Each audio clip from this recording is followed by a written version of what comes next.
everyone. Welcome to Preemie Chats.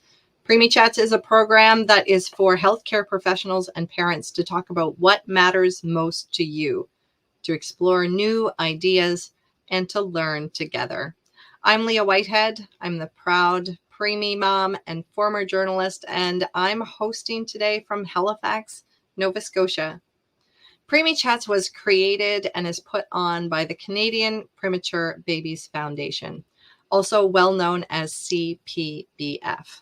The foundation is a parent-led charitable organization that helps families in and after NICU through education, support, and advocacy. If you have a heart for preemies, whether you're a family or a healthcare professional, then head over to their website, canadianpreemies.org, and there you will find resources, the latest projects, and most importantly, a community of people who want to see our little ones thrive. Today's session is pre-recorded, so we are going to put up the email addresses of our guests so that you can follow up if you have any questions. It is through rich conversations like these where we can advance practice and learn together. So please, if you have any questions for our guests, follow up with them.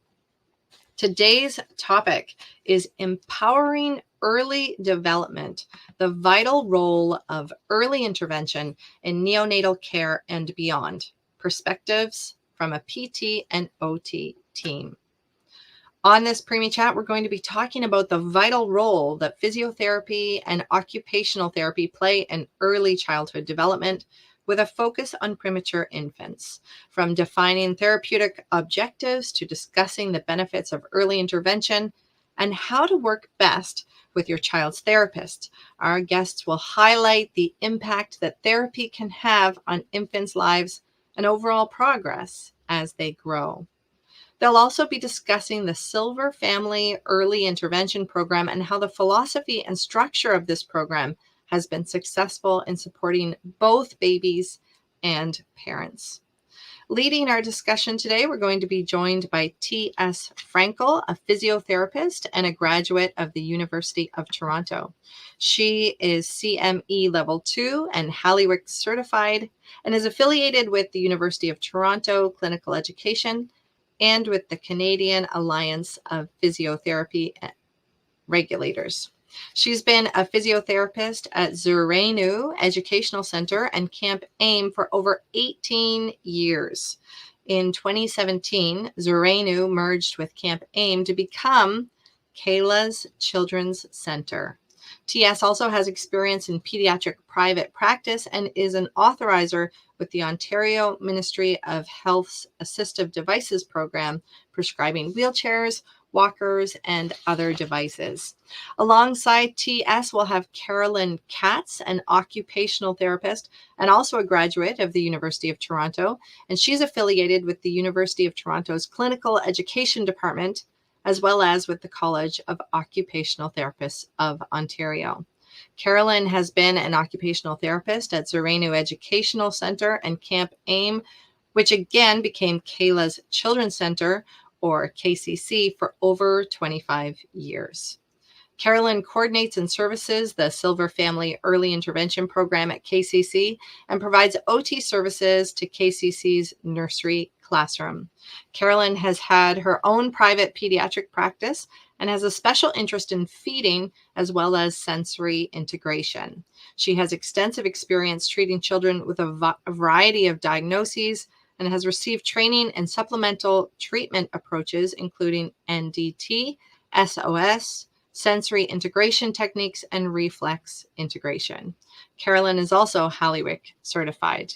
Carolyn and TS are both passionate about their work, early intervention, and empowering children to reach their full potential through collaborative work with families. Welcome, Carolyn and TS. Thank you for joining us today. So thank you for having me today. I'm honored to be here together with my colleague Carolyn as part of your series of Preemie Chats. I watched a few of the episodes and you are providing such valuable and useful information to parents and clinicians. I've been practicing as a physiotherapist for over 25 years. My clinical focus is children from birth until age 2 or older. As you said, I am passionate about early intervention and helping children become their best selves. I'm immensely grateful to be working in a collaborative professional setting for over 18 years. In preparing this presentation and selecting images, I was deeply moved by these memories. Each child featured here, along with their supportive families, is truly remarkable, and each story could be an individual presentation all on its own. Physiotherapy, also known as physical therapy or PT, is a healthcare profession that focuses on assessing, diagnosing, and treating a wide range of physical conditions. The profession of physiotherapy encompasses three major body systems: orthopedics, cardiorespiratory, and neurological. Physiotherapists place particular emphasis on optimizing the function of large muscle groups in the body, which are essential for activities such as walking, running, lifting, and balance. Through various therapeutic techniques, exercises, manual therapies, and patient education, physiotherapy aims to decrease pain, improve mobility, function, and a person's quality of life.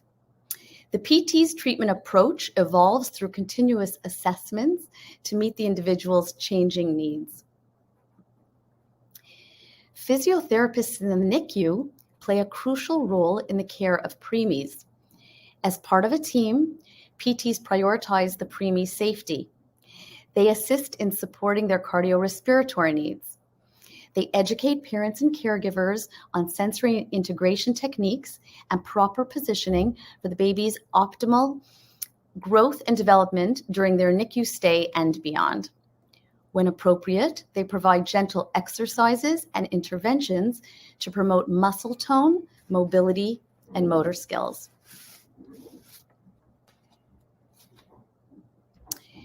Pediatric physiotherapists utilize age-appropriate exercise, play-based activities, and other techniques to help children achieve their fullest potential in daily activities and mobility. Pediatric physiotherapists work with babies and children who may require a gentle nudge to reach their developmental milestones, as well as those with more significant physical needs. PTs may guide families with walkers, standers, and seating, and some PTs are qualified to help families with funding for these devices. For some infants and children, physiotherapy provides the extra support they need to achieve age-appropriate physical milestones. Pediatric physiotherapy also caters to children with complex conditions who are medically fragile and/or have severe physical limitations.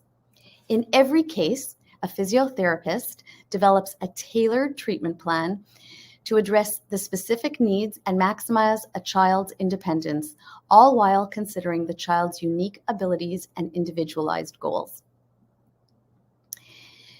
Physiotherapy can help identify and address any motor issues at an early stage, ensuring timely intervention and the prevention of long-term complications, setting the foundation for a child's future physical abilities. Physiotherapy empowers parents and caregivers with the knowledge and skills to actively participate in their child's development. By incorporating exercises and strategies into daily routines, families can create a supportive environment that fosters motor skill improvement and boosts a child's confidence in their physical abilities. Parents often become aware of a physical delay in their baby before any other issue, as physicality emerges before other skills. Motor milestones such as head control, rolling, sitting, transitioning between different positions, crawling, and pulling to stand are important indicators of a child's physical development. Milestones should not be seen as rigid checklists, but rather as general guidelines to help parents and professionals understand and identify developmental patterns. Children develop at their own pace, and it's important for parents and professionals to consider their child in their entirety, taking into account their individual strengths and challenges. Rather than focusing solely on whether a child has achieved a particular milestone by a certain age, it's important to look at the child's overall development over time. Are they making progress and demonstrating improvement in certain skills? Physical development serves as the foundation for all other areas of a child's growth. All areas of development are interconnected. Gross motor skills play a key role in developing fine motor skills.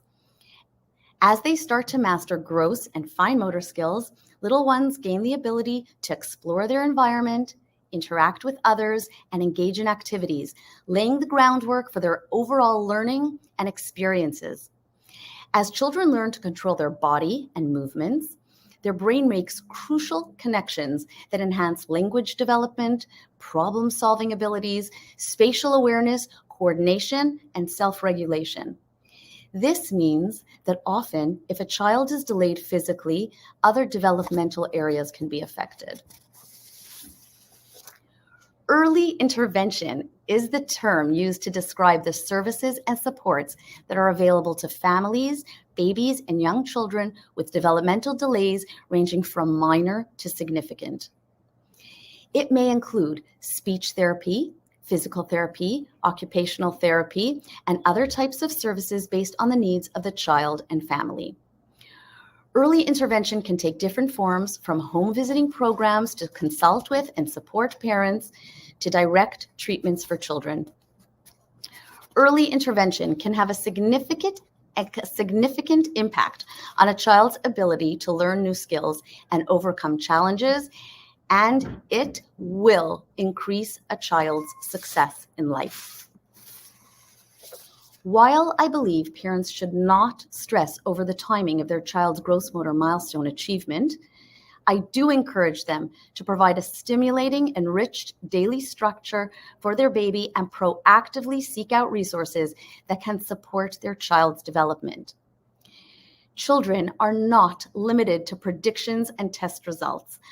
I have worked with many families who are so scared to get started, terrified because of Google searches, projections, and examination findings. Children's development is multifaceted, and they have immense potential for growth and progress. If we adults were evaluated solely based on scores and assessments, it would not fully capture our complexities, successes, experiences, and individuality. As preemies grow, their corrected age refers to their adjusted age based on their due date rather than their actual birth date, accounting for their premature birth and allowing for more accurate developmental assessments and interventions. Preemies are at risk for gross motor delay. The vulnerability of their developing brains makes them more susceptible to conditions and other medical complications, which may impact their overall muscle tone, strength, and coordination. However, neuroplasticity, the brain's amazing ability to reorganize and form new neural connections, provides an opportunity for early intervention to play a crucial role in addressing these challenges. By harnessing neuroplasticity, which remains active throughout our entire lifespan, but is most pronounced between the ages of 0 to 3, through targeted therapies and interventions, preemies can establish more functional neural pathways, fostering growth motor skill development. Early intervention makes sense. Words I believe in and use when I'm speaking to parents are better safe than sorry, better to err on the side of caution. I do not believe in a wait and see approach. Research does not support that.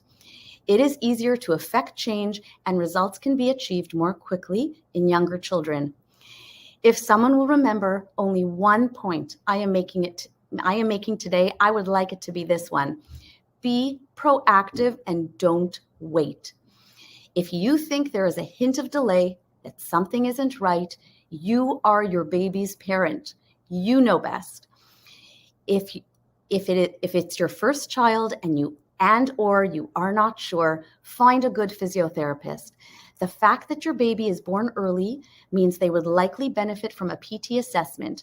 Having a physical therapist monitor your baby's development is a good idea to make sure everything is progressing as expected.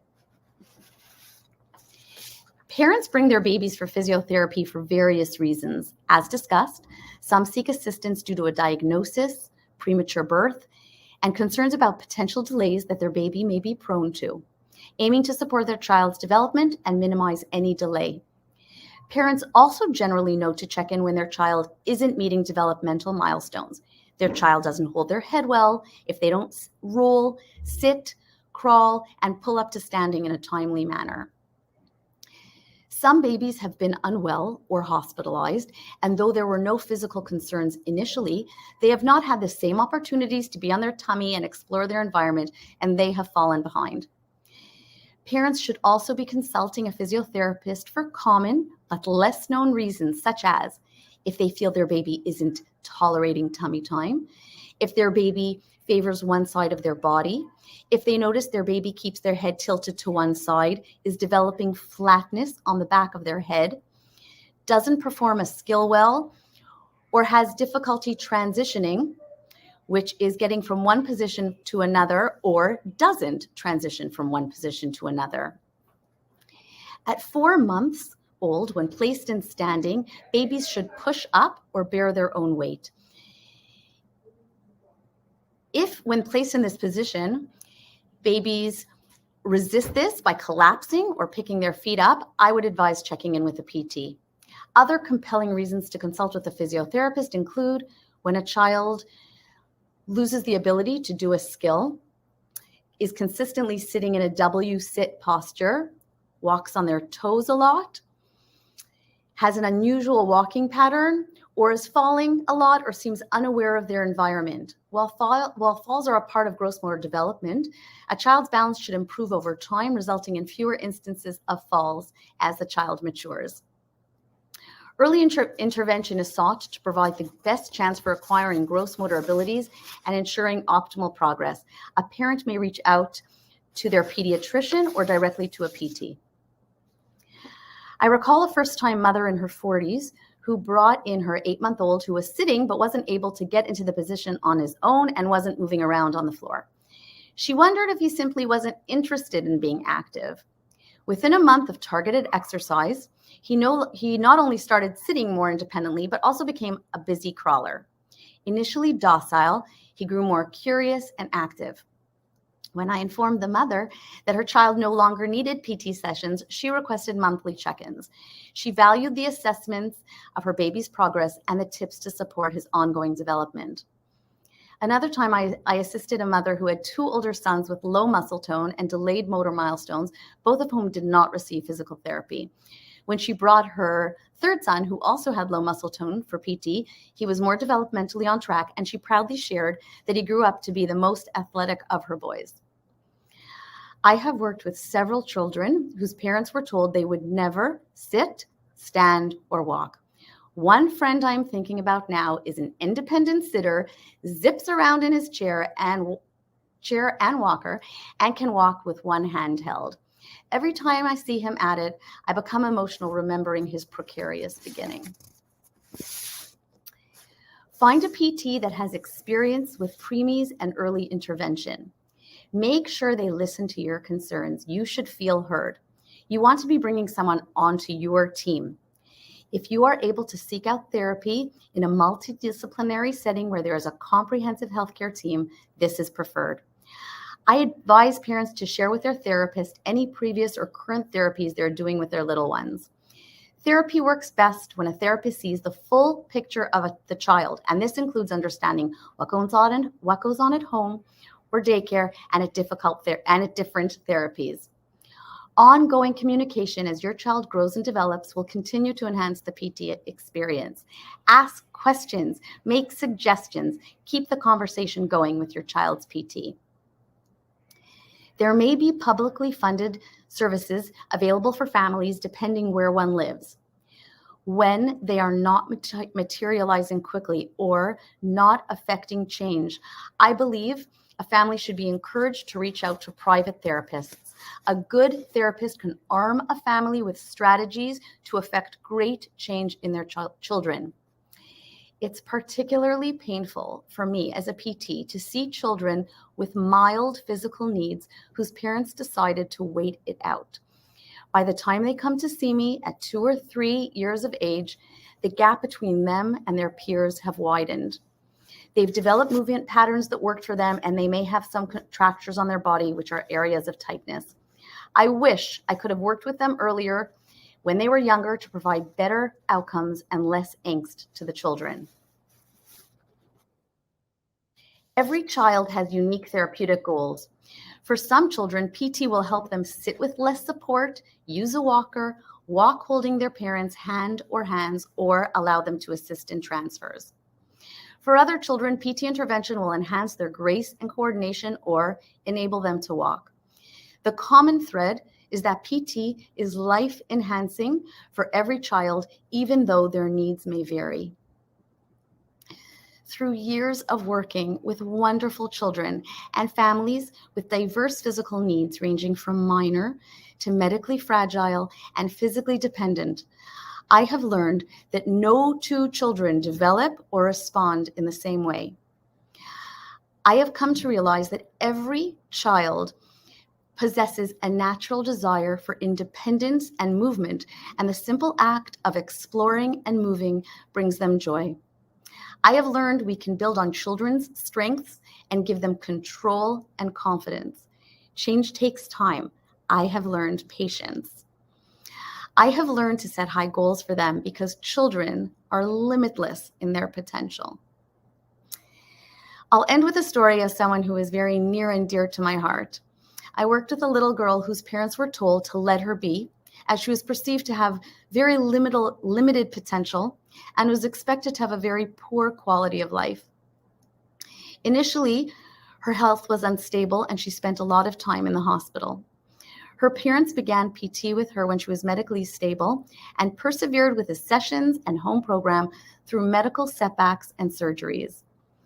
At around 5 years of age, she took her first steps. Her father sat at an IEP meeting in our school and thanked all her teachers and therapists. He related how he took her to the hospital for an appointment and made an extra stop on the floor that she would frequent as an inpatient. He said the elevator doors opened and she sauntered down the hallway, doing her thing, enjoying a nice walk. He said you could hear a pin drop as the staff came to see our miracle girl. They broke out into tears and applause.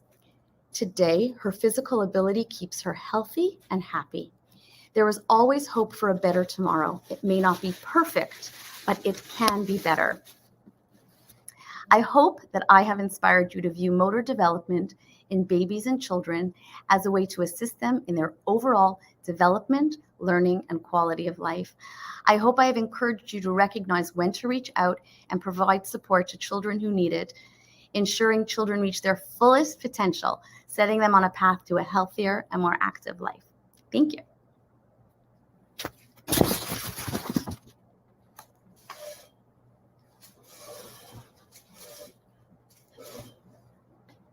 Hi. So as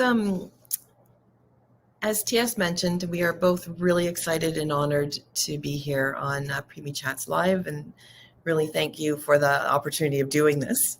As Leah shared, I'm a pediatric occupational therapist and have been working in pediatrics for 26 years now. At Kayla's Children's Center, I work with our youngest students and clients. I'm also the coordinator of our Silver Family Early Intervention Program, which I'll be sharing with you a little bit later on.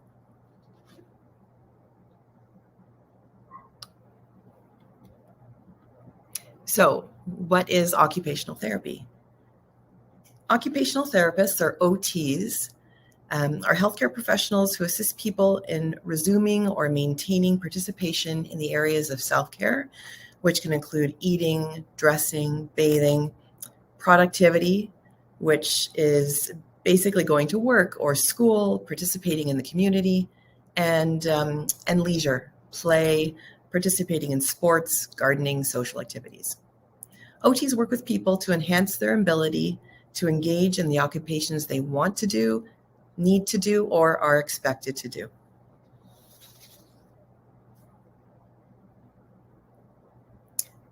A pediatric occupational therapist addresses a baby's occupations. Now, we know that our babies are just way too young to get jobs, so what types of occupations do our babies have? Well, they have a lot of occupations. These include interacting and bonding with others, exploring their environments, sleeping, learning, playing, and eating. Pediatric OTs focus on evidence-based and practical approaches to support the development of important skills, allowing infants to interact with their environments efficiently. They coach parents to implement fun and engaging activities that will specifically target their child's developmental age, identified goals, and support their optimal growth. I really like this quote from Bobby Panetta. She is an occupational therapist in the States and works primarily in the Neonatal Intensive Care Unit, or the NICU, and does quite a bit of research on the NICU team and how they can support and empower families in that environment.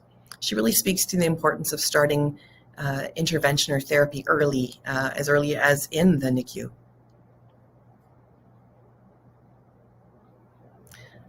Occupational therapists are essential members of the NICU team. They work with newborns along with their parents and caregivers to help them grow and thrive. A doctor or nurse may refer a baby to an OT if they or parents have concerns regarding their development or feeding.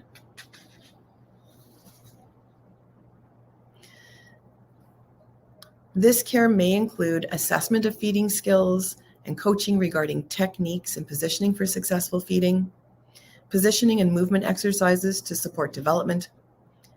The OT may adapt the NICU environment to decrease the amount of sensory stimulation, and the OT may also provide support to parents on how to provide positive sensory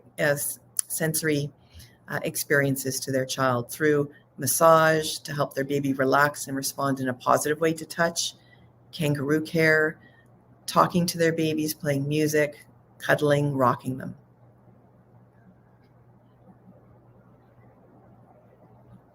If there's a concern that a baby is not reaching their developmental milestones, it's important to seek out an assessment from a pediatric occupational therapist.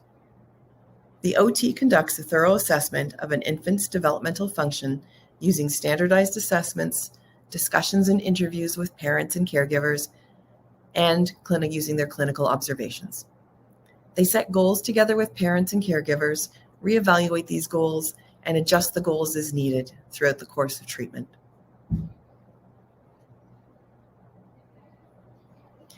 The pediatric occupational therapist will assess an infant's sensory processing skills, and I'll talk a little bit more about that in a moment. Motor skills, so the quality of their movement, fine motor and gross motor skills, feeding, and social cognitive skills.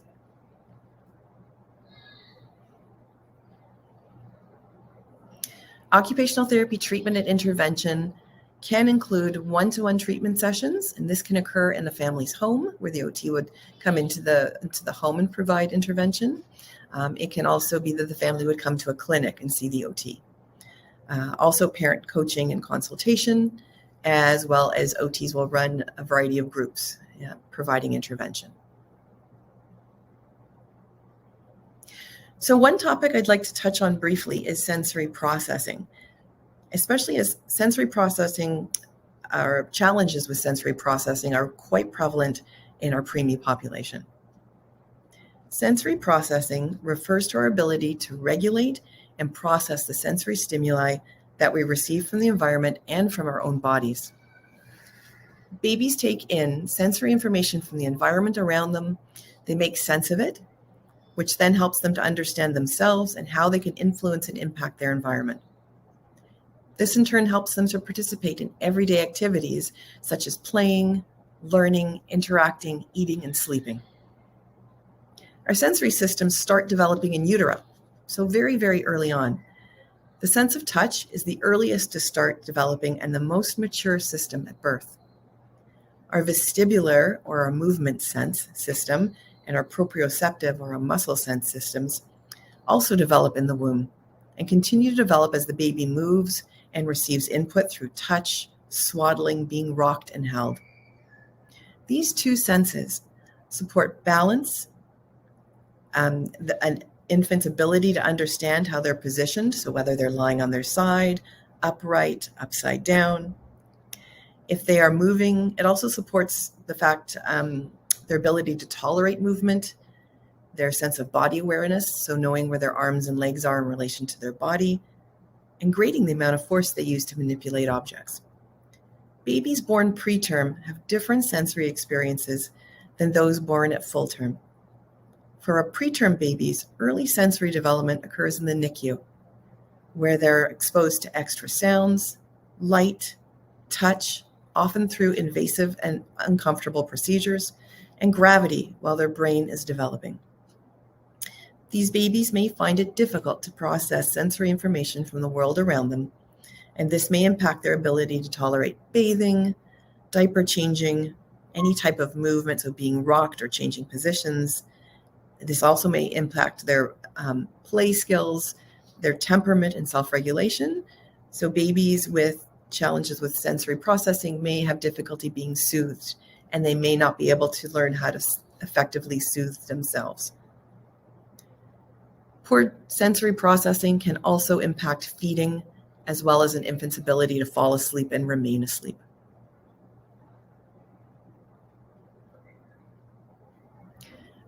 This is also a really terrific quote that I enjoy. It's by Lori Walsh, who is a pediatrician.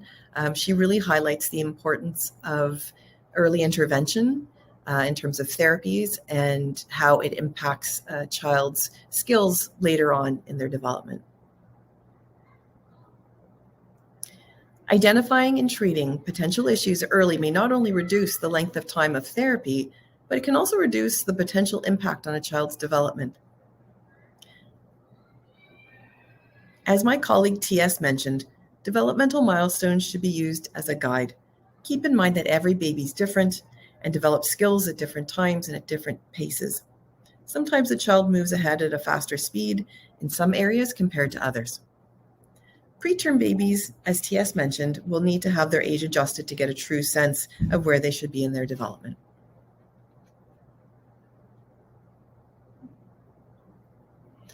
There are a number of red flags just to be aware of when you're with your baby, and there's things to keep your eyes open for. So some of these red flags include if your baby consistently uses one side of their body over the other, or shows stiffness on one side of their body, or has a strong hand preference. Children from about the age of 4 start to solidify a dominant hand or a dominant side, and as adults, we have a dominant side, but we will not expect to see a baby using selectively using one side over the other, using one hand over the other. If we do see that, that is certainly a red flag, and time to connect with your pediatrician and seek out an assessment, a therapy assessment. If your infant's hands remain fisted after 3 months, this will impact their grasp patterns and their ability to play with toys. At around 2 to 3 months, babies start to open up their hands and their fingers start to explore objects. So that's around the time that you should be keeping your eyes open for fisted hands. If your infant is unable to support their head by around 3 months, when you hold your baby out in front of you, they should be able to keep their head upright. And then also similarly, if you place your baby on a surface on their tummies, they should be able to lift their head up to around 45 degrees and turn their head side to side. Other red flags include if your infant does not cry when they're hungry or uncomfortable, if they don't respond to loud noises, if they don't make eye contact by around 3 months. Be aware of any coughing, sputtering, or wet-sounding breathing or vocalizations after nursing or bottle feeding. Also, if your baby appears distressed when feeding, and that can include if your baby their eyes widen and their eyes water. This may indicate that there may be some potentially risk of aspiration, which means that the liquids are going down their windpipe rather than into their lungs. It's important, if you do notice that, to seek out an appointment with your pediatrician and absolutely seek out an assessment from a feeding therapist. If your infant has challenges transitioning to solid foods around 6 months plus, also if they have difficulty transitioning from one stage of foods to another. So, for example, if your infant is on purees and they're moving to soft solids, if they really struggle with that for a long period of time, that's certainly a time to seek out an assessment with a feeding therapist.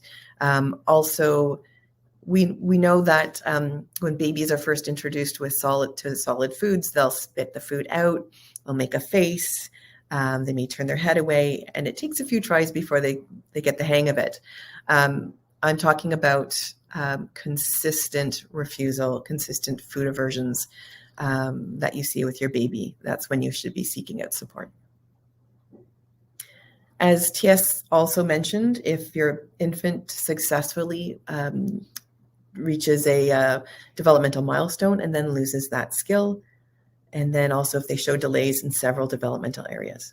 And I think most importantly, if parents have a gut feeling, and TS also touched on this earlier, but parents spend the most amount of time with their babies, and you know your baby so very well. And it's important to trust your instincts. It doesn't hurt to just get an assessment and see. So why is early OT intervention so important? Well, we know that skills that babies develop lay the foundation for more complex skills in childhood. So strong sensory processing skills support attention and self-regulation. A child will likely be able to engage in social interactions a lot easier. They'll be able to play, go to the park, climb up a ladder, tolerate the movement of sliding down a slide. They'll be able to go on a swing. The strong sensory processing skills also support efficient eating, sleeping, and toilet training skills. Strong core, having a strong core, a child with strong core will be able to sit at a desk in class and pay attention. They'll have stronger gross motor skills, balance. They'll be able to play and eat, and they'll also be able to get dressed on their own. Fine motor skills, with strong fine motor skills, a child is able to play. They're able to hold a pencil and crayon efficiently. They can use scissors. And of course, independence and self-help skills. So they're able to do up their shoelaces, fasten their buttons, do up their zippers, all on their own. Strong visual and eye-hand coordination skills support play, sports, academics, including reading and writing, and strong feeding skills. So a child who has efficient oral motor skills will feel confident trying new foods, and there likely will be a decrease in picky eating.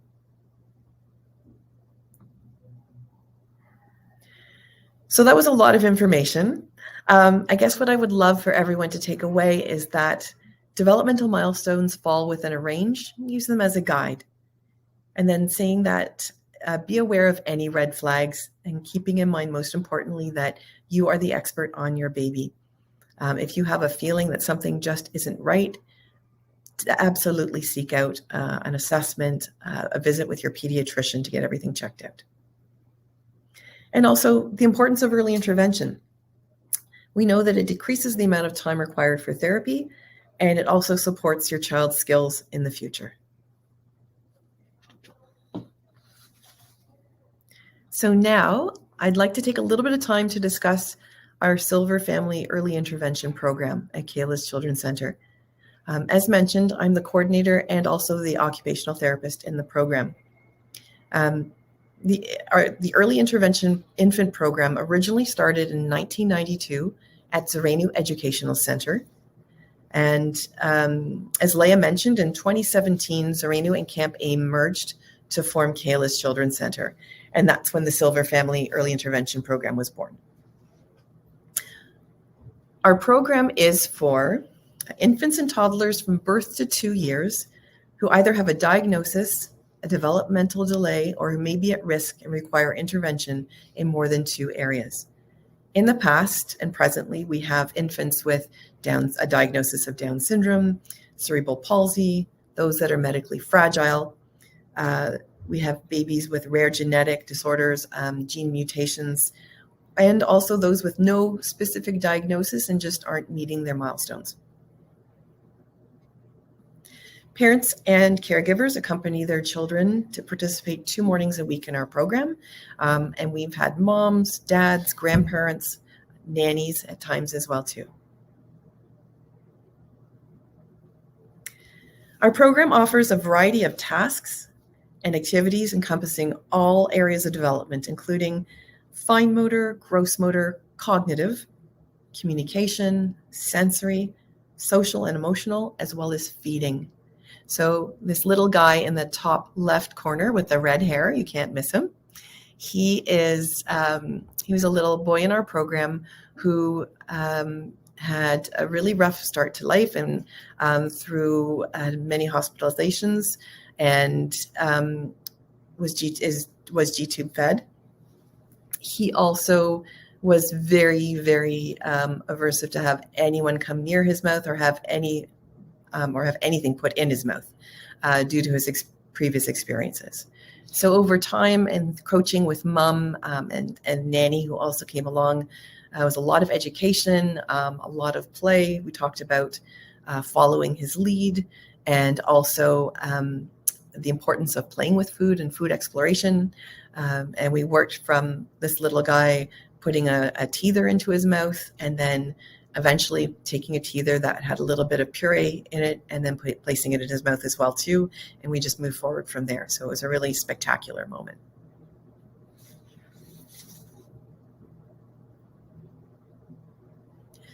Our multidisciplinary team is comprised of experienced staff, including an early interventionist, an occupational therapist, physiotherapist, music therapist, speech language pathologist, and a social worker. Our team empowers parents by providing them with the tools and strategies they need to further enhance their child's growth and development. An assessment is conducted as soon as a child joins, and goals are set together with parents and reassessed throughout the session. Our team focuses on the unique needs of each infant, and specific goals are incorporated into all individual and group activities. Our team also meets on a regular basis to discuss our babies and to ensure that they're moving forward with their goals.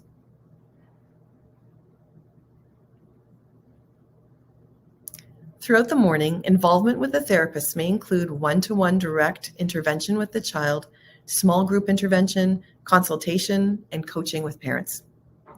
There's a strong focus on play in our program, play-based interactions between parents and baby, and using play to meet our baby's goals. Team members may suggest activities for home based on baby's abilities and goals. They'll join parents and baby in play activities throughout the morning, make recommendations regarding positioning. So an infant who is working on independent sitting and core strength, we may have them sit on a low box for music circle to work on their balance and core. And that same baby, we would suggest placing into a more supported seating for a fine motor activity. So a booster with a high back and then a tray for those fine motor activities so they're well supported. Team members will also support parents in how to use and set up the toy, because you can use a toy in many different ways depending on what the goals are for. And then we also adapt toys and activities to support accessible play. Often we have babies who are quite involved from a motor perspective, and they're just not able to manage to access toys typically, and we provide the opportunity to adapt those toys.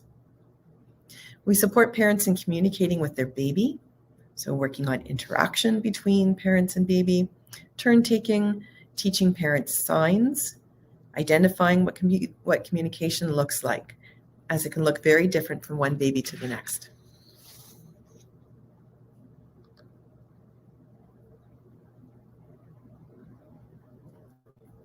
Our babies and parents participate in a music circle, an oral motor group, and a snack time to address any feeding goals. Our oral motor group provides the opportunity to prepare babies for eating through song. So our music therapist really leads our oral motor group. And the songs are repetitive. There's always the same sequence. So our babies, there's a predictability to the oral motor group, and our babies know what's coming next. They learn to know what the next activity will be. And this is really important for our infants who are hesitant or very averse to having anyone come near their face or touch their face. So this is very, very helpful, the music piece. We start with deep pressure input to the outside of the baby's face, so head, cheeks, nose, lips, and chin, and then make our way inside the mouth using a textured brush or whatever the baby needs at that time, working on oral motor skills. Each infant receives an oral motor kit filled with the tools that are specific to their needs. Group activities promote the development of a multitude of skills, including listening, imitation, language, both receptive and expressive, sensory motor skills, eye contact, choice making, social and turn taking, and gross and fine motor skills. Our music therapists are spectacular in terms of bringing all of the baby's goals and all of these skills into a really amazing music circle each week. In addition, our social worker runs a regular parent group where parents have the opportunity to discuss common issues, share resources and information. This component of our program has received a great deal of positive feedback from our parents, and they find the meetings invaluable.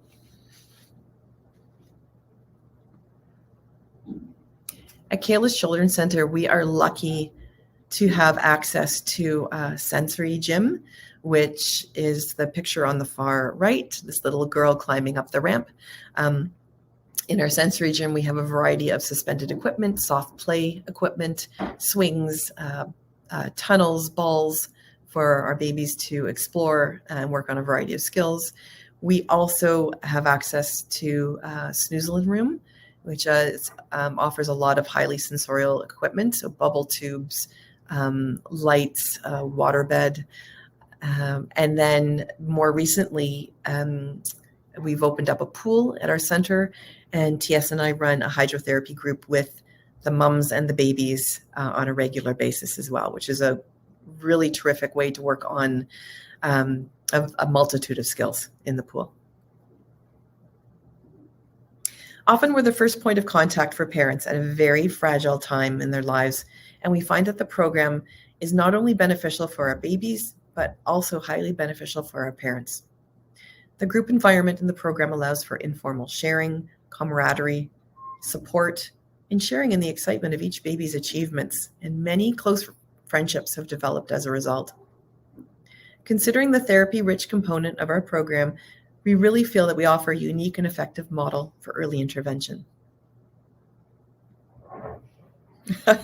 So again, thank you so much for the opportunity for me to share our infant program and to talk about occupational therapy and early intervention.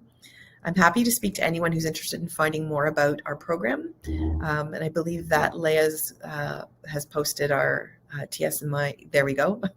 There it is, our email. So feel free to connect with us anytime. Thank you so much for sharing that presentation. There was so much involved, like you said, of exploring the roles of OT and PT and Kayla's Children's Center. So I am going to leave those emails up as we begin our discussion, because I want people to be able to reach out with any questions that they have about anything you talked about today. The first thing I wanted to talk about was how you have this center where everything's all in one place, which for people who come out of NICU, parents spend a lot of their first year running from appointments here, there, and everywhere, that as parents, we want to give our kids the best start. And so we end up filling up our calendars with, I don't know about in your area, but here in our province, we could be anywhere. And so you travel far and wide to find therapies for our kids. So how did you come up with the idea of being all in one place, and what has the response been? Well, I mean, that's a good question. It's a really Kayla's Children's Center. That's the vision, is that the vision has been that we want to be an all-in-one center, as you said. So we are a school for children with special needs, and we also have a therapy clinic which services the community as well. That has been a fairly recent, I guess in the past 3 years, addition, and it's been a really huge success. Our infant program has just sort of continued on, and I wouldn't say continued on, it's really blossomed here. As I mentioned, we have the opportunity to try out all these different spaces in our building. So yeah, it is, and we find that it's wonderful for our parents who not only are parents of our students here, but parents of children in the community who find us. And often they've said, "Oh my gosh, I can't believe that. Where have you been?" They're really excited to connect with us because we are sort of an all-in-one facility. And I'm sure that you bring a lot of hope. I love the messaging that both of you talked about, that oftentimes you're given a diagnosis, or your child's given a diagnosis, or a trajectory of how things are going to be based on gestation or how they were acting in NICU. But it sounds like you really base a lot of your therapies on hope of what is possible. Yeah, absolutely. I wanted to talk about your parent group as well, because you mentioned that the parents come, that they're involved, but then also they are in a support group with a social worker. Was that right? And yes. Yeah. What kind of brought that about? That, I think that has been a part of the infant program in the past. And it's really just continued, but we know that parents, like as I mentioned, we are really often the first point of contact once they leave the hospital, if they're able to they connect with us. And these parents it's not just the babies who are needy and are lost. We have a lot of parents who come to us and say, I really feel like we just, stepped off the edge of the earth and we just don't know what to do. Having these parent groups really provides that sense of universality. They realize that they're not alone. And there's a lot of sharing of ideas, thoughts, feelings, but also resources as well, which is terrific. And they really, it's funny because it's the time that the social worker does the group, it's every other week, and we have it's during our music circle time. So we have the babies in a circle and the parents are like, okay, bye. And they're just like out the door really quick. They really look forward to the group. And oftentimes we have to go find them because they've stayed way too long. But as I said, it's a really huge component and a very popular piece of our program. The other thing I wanted to mention is you had said that your infant program is a couple hours a few times a week. And it feels to me like it's not a lot of time, but how much impact can that amount of time have on an infant's beginnings? Oh, a huge amount of time. Our program in the morning is from 9:30 till 12. And I have to say it's jam-packed. The morning there's not one time where, anyone's really sitting around twiddling their thumbs. And I think the babies are tired by the end of the morning. The parents are, and we are for sure, where it's super, super busy. But it does have a huge impact on our infants. As we spoke about, like early intervention, it's so important. Like our infants really, they progress. We see huge changes. For example, in music, during the music circle, we'll have babies who just start the program, and the music therapist starts off, and they're like, the baby starts to cry. It's just way too much sensory input for them. And then over time, we notice that they're tolerating that input. They're starting to learn the actions depending on their age of the songs. They remember the sequence and the repetition. And we just see a lot of that growth. And oftentimes we'll reflect with the parents. Remember when, you started up and your child was this. Now look, and they're like, oh yeah, that's amazing. So we see a lot of changes, big and small. Also, it's just 2 mornings a week, but we're looking to affect change all the time by giving the parents strategies. And then every time each of us connects with the parents, we're checking in how the strategies are going. If they need some support, can we move them forward? So we're looking to affect their entire life, their day-to-day living. And I would say the biggest hesitation a parent has is they're nervous about napping schedules, right? Parents are afraid to join because it's during nap time, but everybody thrives. It's never... No, they do. And we find that the babies who do tend to nap in the morning, they won't nap here on the days that they're here, but they will nap at home in the mornings. So there's so much going on. And also to TS's point, with the activities for home, it also offers that opportunity for us to give those suggestions, and for home and parents to try it out, and then to come back and say, wow, that worked really well, or it didn't really work. And then it gives us a chance to tweak things a little bit. So that twice a week is really helpful. It is. And if we ever have any parents that want an extra appointment outside the early intervention program, they can see us through the clinic. Now, you talked about watching your child and going with kind of your parental instinct or your gut instinct on their development. Do you find you have to temper this advice, I guess? How do you balance that kind of freak out mode of this isn't happening yet versus this is something we have to explore to make sure that baby is properly developing? Do you find you have to balance that with families? I'd love to answer. Absolutely. And that's why you come to a professional and they do an objective assessment and provide, their feedback.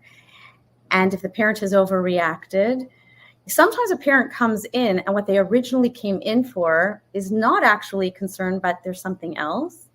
And, when I say to trust your instinct as a parent, I didn't mention, but sometimes a parent sees something and it becomes routine for them. So I think a parent has to also, and then they'll see their baby among other babies and they'll say, those babies don't do that or are doing. So I think I believe a parent has to trust their gut, but sometimes I find parents' guts really is just to wait, or they just become very used to it. It's just something my baby does. I think always better just to consult with an educated professional, and we may just send them on their way. Well, thank you both so much for joining us today. I'm going to put up your URL just one more time there, kaylaschildrenscenter.org. And I just encourage people to reach out if you have questions. And I would love to see something like this be available nationwide. I mean, just the idea of, families being able to go to one place for these therapies that are so important, these early interventions that really do help kids live their best lives. So thank you so much for joining us here today and presenting what you made possible for families.